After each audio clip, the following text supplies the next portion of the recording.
Good morning, viewers. It's Rob Atfield reporting for Port Carling Boats. It's Monday, August 31st, 2015. We're here in beautiful Lake Temagami, in the town of Temagami, and you're looking here at, as you can see from the script, the Temagami Canoe Company, which has been in business since 1929.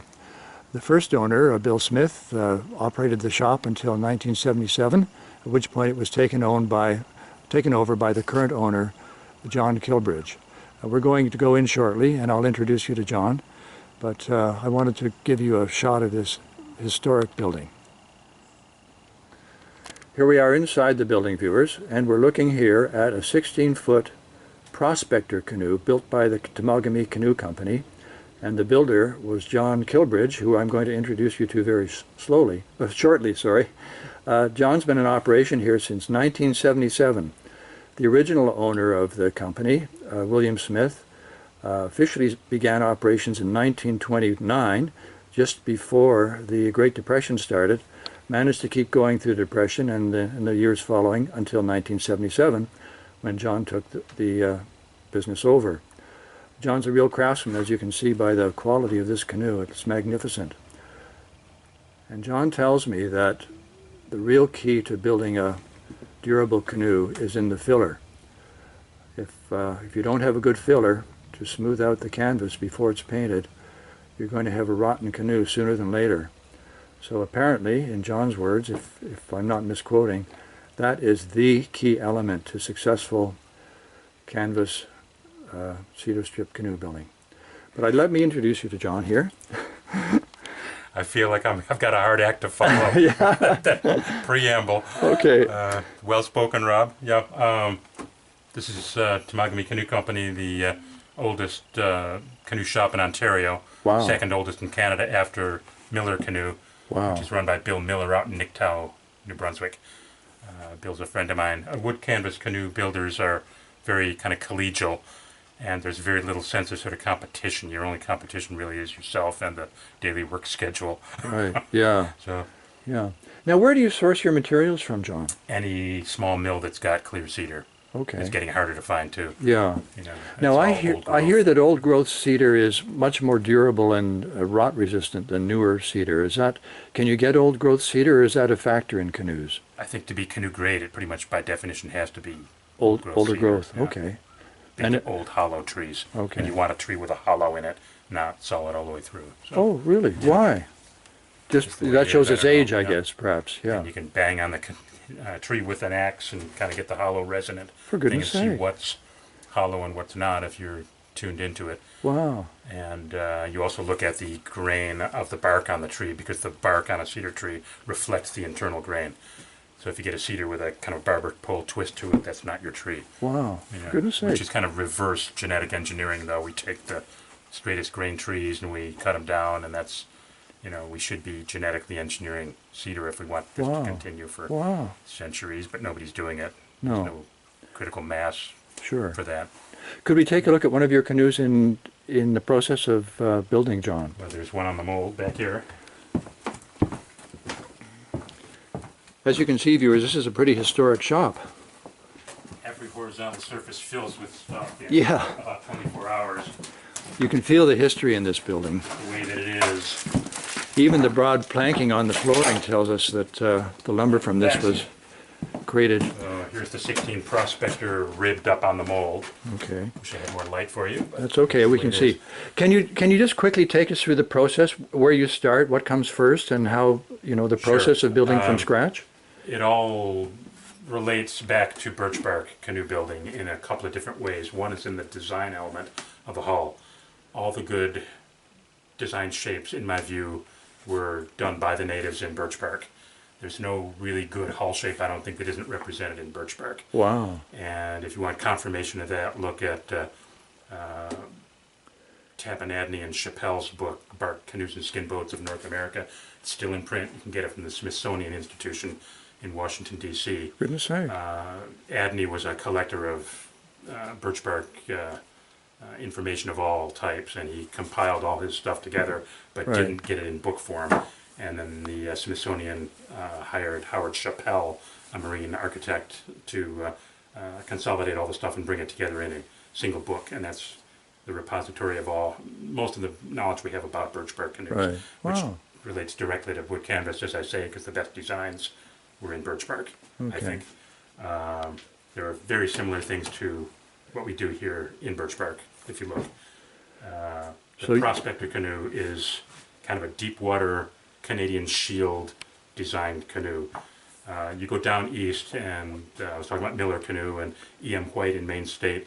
The canoes tend to be much longer than what we use here, and they tend to be very wide and shallow, flat-bottomed, Okay. because they've got a lot of kind of cobblestone, salmon rivers Oh, and that sort gotcha. of thing Yeah. to ride over. Not so much heavy bush crashing like we got here in Temagami. Right. Now, in terms of the canoe here, you start with a mold. I guess this is what we're looking at beneath the ribs is a mold that you use Correct, over and yeah. over again.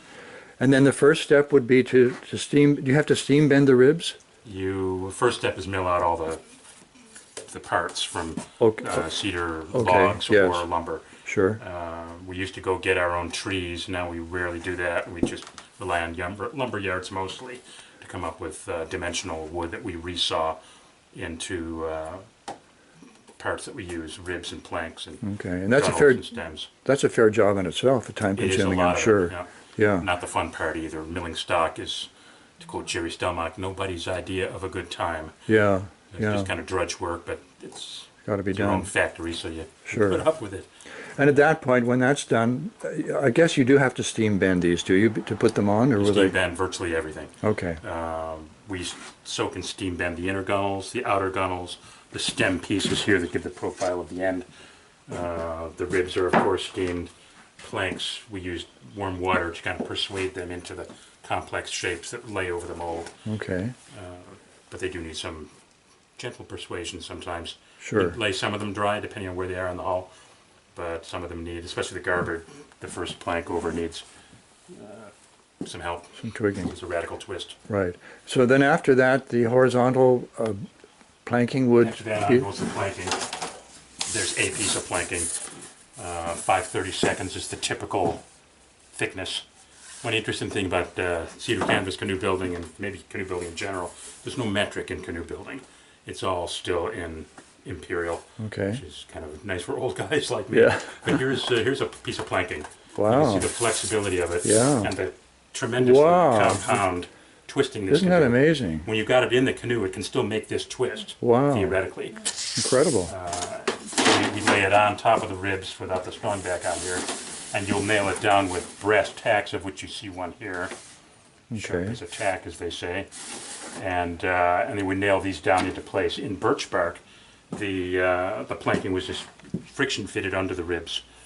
And also in birch bark, all the cedar parts were split out of log billets with either stone implements in the old days or with a steel froe Wow. post contact. Wow. So every piece of wood in a birch bark canoe had absolutely perfect grain. Wow. So when we think about how tough they were and how people could shoot rapids with Yeah. birch bark canoes full of trade goods, Wow. I've got a tremendous level of respect for the Native Americans and builders, their engineering on that. It was Right. a very high industrial art Yeah, they had. incredible. And we just copied that with cedar canvas. Okay.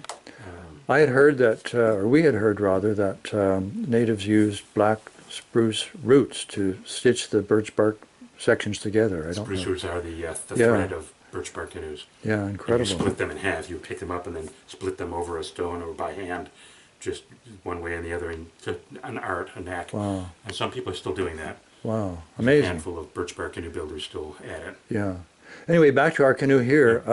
So once the planking is on and it's brass tacked in, then comes the canvas, I guess. But then comes a lot of finishing.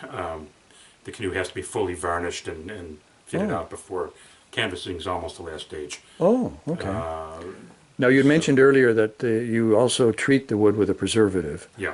Okay. And then varnish on top of that. On the inside, I oil the outside of the hull. I do not believe in varnishing the outside of the hull because I think that traps moisture. And Right. it's a Okay. bad It makes idea. sense.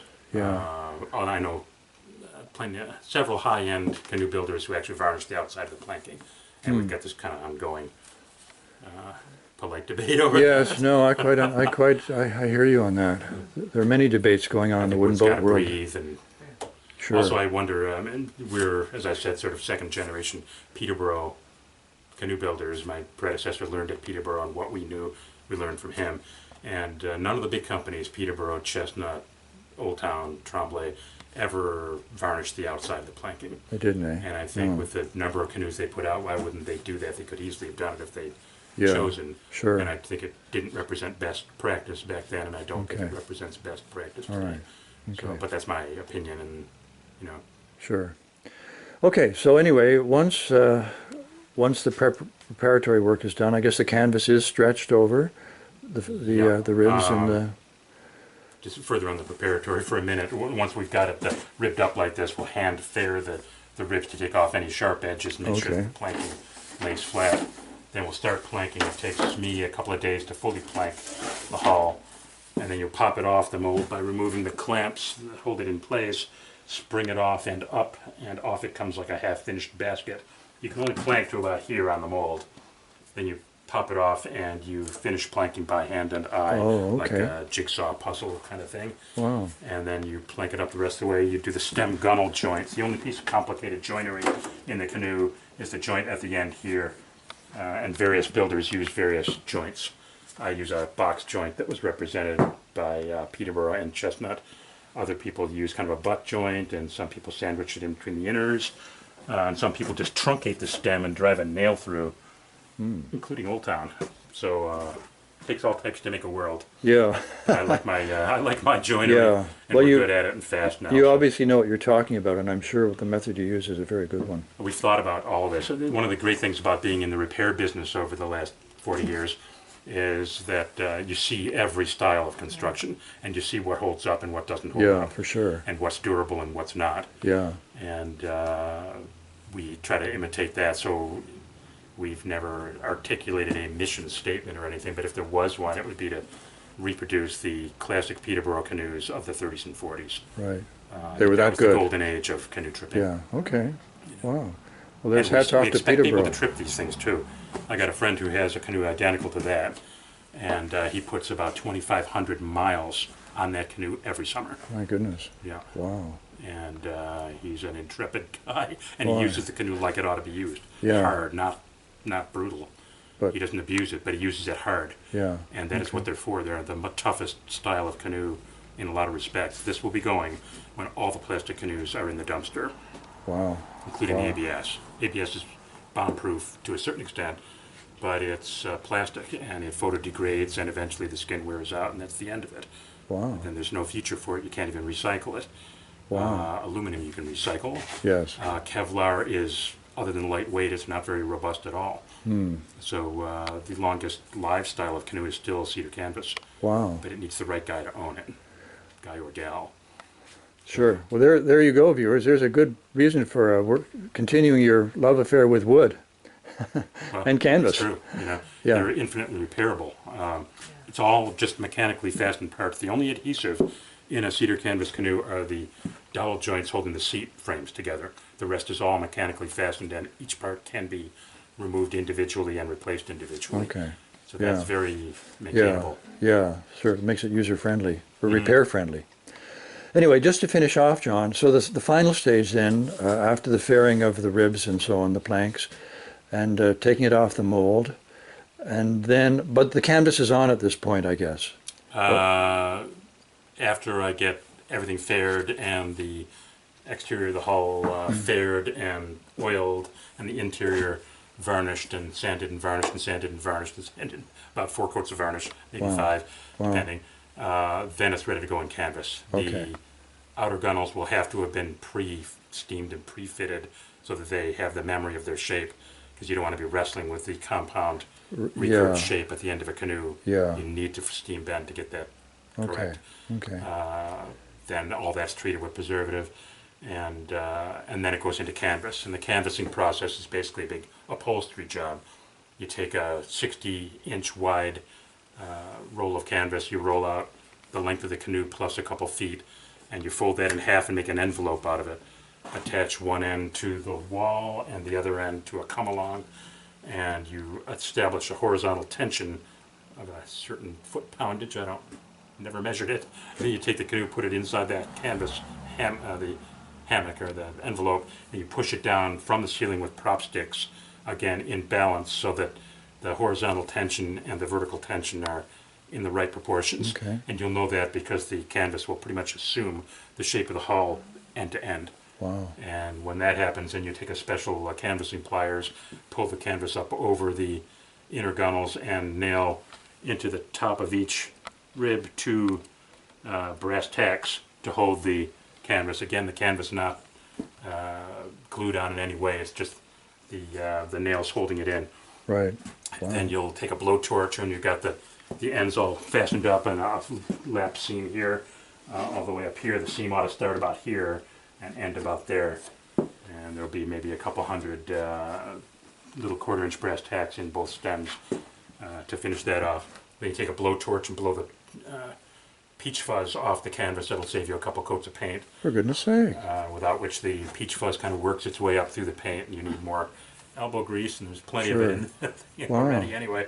Well, that's so a clever strategy. You blowtorch off the peach fuzz, and then you are ready to start filling. Okay. And the filler, whatever you've got for a recipe, you paint on with a 3 or 4-inch brush, and you take a canvas mitten and you start rubbing in. It takes me about 12 to 14 hours of elbow grease. Wow. So that's a very full day. I like to be over here at about 7 to get that started, and you're going till late at night, and no interruptions allowed at all. You just are going. Sure. I guess if you On and off, but you steady. can't stop, I guess, because it would harden, would it? You get before little breaks, but it'll harden if you go. Okay. If you take a break of maybe even 6 hours, Wow. you couldn't get back to it. Wow. And then you've got a really, really rough finish, and that's not. Yeah. You'd have to recanvas it basically. Wow. You need a somewhat slick finish. You want a nice finish. Yeah. And what kind of paint, once you've filled and you're ready, do you have to sand it at all after you've You sand the filler lightly before Okay. you paint it. paint? And then the paint you use, when we first started here, we had really excellent marine grade enamel paint. Right. And it contained white lead and some beautiful pigments. And then they legislated white lead out of paint. That's the government for you. And then with white lead went a lot of the best pigments. Phthalo green and chromate green, for example, Yeah. in the green spectrum, and the durable reds. And then they went to alkyd enamels, which were okay, but not as durable as the lead-based paint. Okay. And now they're getting rid of alkyd enamels because Yes. of the volatile organic compounds Right. associated with it. Right. So we're moving towards milk paint and water-based paint and all that kind of stuff. And for marine application, it's not good enough. No. So I don't know what we're going to do for What paint. about single part epoxy? Would you consider using People are that? using epoxy paints. I don't have much experience with that stuff, so I'd like to field test it before I Yeah, of launched course. it, because Yeah. I'm putting my name on it and I don't want them all coming Sure. back. Sure. You know? So I don't know. Anyways, Anyway, viewers, there you have it. That's a fairly comprehensive look at the complexity of building a cedar-strip canvas canoe from scratch. Any final comments, John, before we wrap just up? that I hope that succession, Craig McDonald was here at the shop last month, and we talked about the succession. Almost all the canoe builders are older guys like me. We all got going toward the demise of the old companies like Chestnut and Tremblay in the 70s. We're all in our 60s and 70s, pretty much. And a lot of us aren't sure who's going to take this over. Is anybody Yes. dedicated to it as a craft Right. the way that we were? I don't know. Yeah. But it'd be a shame to see it go. Yeah, well, there you have it, viewers. So anybody that loves canoeing, take up John's call. Give it some thought. John, thank you very much for your time. Ladies and gentlemen, this is John, who is the owner and operator of the Temagami Canoe Company here in beautiful Temagami, Ontario. Thank you again, John. Over and out. This is like the holy grail to me, this canoe. Here we are, viewers. This is John's other shop. It's a newer shop. And John has just commented to me that he considers this to be the holy grail of canoes. It's a Peterborough Prospector. And John tells me that he's based his favorite model of build on this particular canoe, which he's dating from the 1940s. But you can see why John is so attached to this, not only because of the shape of the boat, but the amazing condition of the ribs and the planking after, what, 60, 70 years of operation. Any final comments on this one, John? It's just perfect, that's about it. Okay, yeah. To John's mind, viewers, this is just about the perfect canoe. I think, John, you said it was a 16-footer? Yep. Yeah. whoops, we're looking upside down here, sorry. There you have it. There's the Peterborough emblem and logo. John considers Peterborough to be on a par with chestnut, or perhaps even superior than a chestnut, and that was a surprise to me. Over and out.